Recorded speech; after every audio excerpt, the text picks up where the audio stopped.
Usa ka unexploded ordnance nga 81mm mortar ang nakita sa Purok 5, Barangay Little Panay ning syudad sa Panabo. Ang vintage bomb, usa ka karaang bomba nga gigamit sa unang panahon, nakaplagan sa usa ka farm laborer nga ginganlan og Brian Donggila anaa sa saktong pangidaron nga trabahante sa Dole Plantation.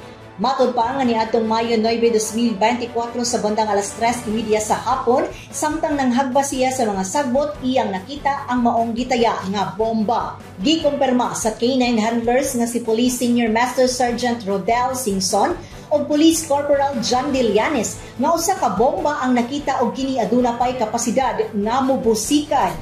Kini mga vintage bomb or ginatawag namo sa mga unit nga unexploded ordnance, nanggawas ni kini tungod kay dunay mga excavation nga gipanghimo sa mga area makalutan sa bakho.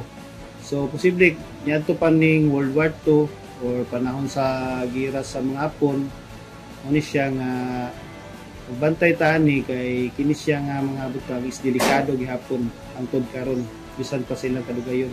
Sir, ako no galing naay makapunit ani sir unya ilahang gibuak sir, mobuto ba kini sir? Yes, dakog chance nga mobuto kini tungod kay wala kini expiration. As long as buo pa iyahang body, buo pa ang iyang explosive sa sulod, posible kini mobuto ma'am. Adunay pahimangno ang K9 team sa katawhan nga dili hilabtan kung ugaling adunay makita nga susama ni ini nga bomba. Pahimangno kung makakita man galing kita og mga inani nga unexploded ordnance sama niya nga 81mm mortar. Manawag kita sa buhatan sa kapulisan sa Panabo City Police Station kay sila na ang bahala nga motap sa mua o panawagan po namo kining mga junk shop operator na unta report nila kini kung na may gibaligya sila ha o gidala sila nga inani mga butang.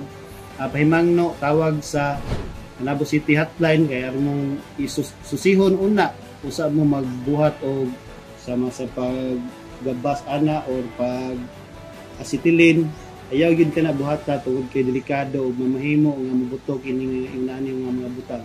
Sa kasamtangan, anaa ang giingong bomba sa kustodiya sa Davao del Norte Provincial Explosive Ordnance Disposal and K9 Unit Panabo Satellite Office alang sa safekeeping o proper disposition.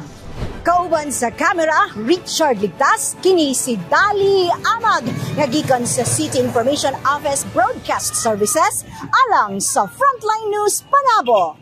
Importante, informed.